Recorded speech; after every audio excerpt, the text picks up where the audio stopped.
vision I see with whatever the learning empowerment we are bringing through this innovation, technology around education and so on. At the outset, one thing I see happening, and I'm already seeing this happening, is education stop being elitist and it becomes totally democratized, wherein only the fact that you have an interest to take it is the only criteria. Nothing else is a criteria. And when I say education, I say quality education, top quality. You determine and you decide what you want and you get it at your fingertips. So the physicality, everything is, all those barriers are taken away and it has been flattened, it has been democratized. That is something I see that. And we are already seeing it. The upshot of it is access to, today we live in a very sophisticated world where the technology is coming into every part of our life, and not having a degree of formal education could totally put you on the wrong side. Okay, and that is also, people talk about it, the rich and poor divide and all those things coming in. So everybody would have an access to that, and then when everybody has this access, it is like water finding a level. There will be a dignity to everybody, and they will do what they think is best for them to do, what they think, because nothing stops them from doing anything else. That is one vision I see, and one vision we are working towards, and that happens in the higher education, that happens at the school level, that happens everywhere. Okay. So first is a democratization of access to knowledge and quality education. Our vision, my vision, in terms of what we mean to the children is as follows. Children are our future. Okay. And if right today we are under so much anxiety, whether we are falling behind in falling behind the world, with at one level it is sweeping in sophistication, and are we staying in step? Look at our children who just now start, and how much the gap will widen. It is only going to keep on widening. What we are doing is, in a few years' time, at a rapid pace, it makes all these things accessible to the students. We put in a lot of innovations to take it to the edges, make it in their time, to make it interesting, connecting at the peer level, giving different learning styles, different varieties, because it's a scale problem when you take it to the edges, and even put in innovations to take it to places where, let's say, there is no net connection, there is power issue, and so on and so forth. So I see, in a very short time, even in developing countries, I see the GER going up, and all of them are getting, not just going through the motion of being in a school, but actually getting an education which is interesting, which is available 24 hours, which is available at their time. If you are a morning riser, you still have it. If you are an afternoon child, you still have it.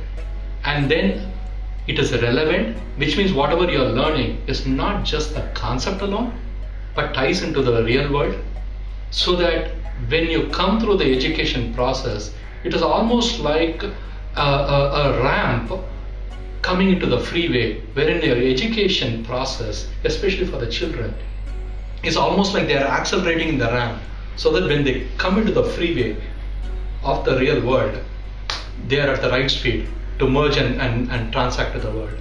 That's what I see. I use the word developing world. Developing world, it is a scale problem.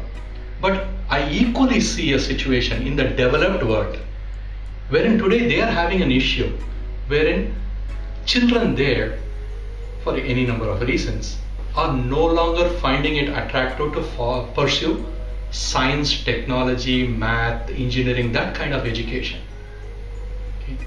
So what I envision is a situation wherein the children find this interesting, find it engaging, find it cool to be able to stand up and be counted. That's why right in our system we use game dynamics and gamification, a lot of things like that. So even the children there find that science and technology and mathematics is interesting, it is not nerdy, And if it is nerdy, nerdy is cool. They think about that and then take an interest and not fall back in the education process, but stay in step with the education process and continue to be a relevant member in the society. So they on-ramp at a different level.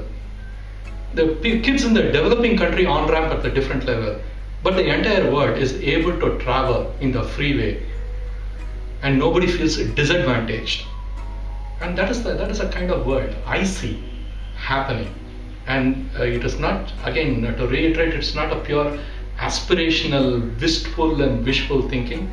We are actually doing it. Okay, and I see that happening pretty quickly. It was just waiting for the trigger. Okay, and we are already seeing in our backyard a deluge coming after this. So in a few years' time, in less than a decade, I would see that, let's say 10 years from now, if I stand up and say that, people will say, this is already done, why are you talking about it? That is a world I see. Does the need a buy-in from the educational establishment, entrance system and so on? Today we see a different world. Okay, today we see a world wherein everything happens out of band. Okay, this is the part of democratization. Okay, the cat is out of the bag. Okay, and nobody is able to rein in the cat. Okay, how much ever. And this one, if somebody tries to rein in today's world, they will be held answerable because it is impacting the society. That is a beauty in the education space. Okay, education is not like anything else. It is not about that consumer and you give them or not give them. It is about the society. Everybody worries about it. Okay, the parents worry about it, the community worry about it, the country worries about it, the economy, all the participants of the economy worry about it. So if somebody is coming in the way and it is working somewhere else, people who come in the way have a lot to answer for. And the way it is happening today, all these things are so democratized that you can't stop it. We are doing it in a way, and it's being done in a way wherein you don't need permission to get into and enjoy this. You just need an intent. You need to be aware of it, and then you just need to have an intention to participate.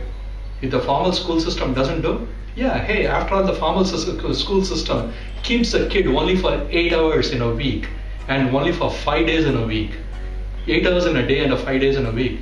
Hey, we got 16 more hours and we got 2 extra full days. Okay. Well, that is almost 2/3 more than what the schools have, and we have that. Okay. So somehow I see, and already we are seeing that happening, where in the formal system will come and catch up. Formal system is like a battle group. It cannot turn in a dime, and generally it is not a good idea to mess with that because there are a lot of things which go with that. We give the capability. The formal system will adjust itself and kind of come in and accommodate that, legitimize it and work it in. So I don't see a threat. And that is the beauty of today's world, and that's the beauty of how we are approaching this. A human being, I envision this taking to a place wherein an individual actually is treated as a person, a talent. Not use the word talent as a punchline. Okay, the notion of human resource will go away, and the notion that each individual is a talent, a complete person with all the potential and making a right match for a person's another one's need, a company's need, or any other task need, is going to manifest, which is what was originally when we had micro communities. Only thing is now the world has moved to a level wherein everything is a large the bucket is a large bucket. But now with this technology and innovation and what we are doing, we'll make the change wherein the micro communities will form in this in a different space wherein you go and tap into that. Okay, so you get the small town effect in a large town, so to speak.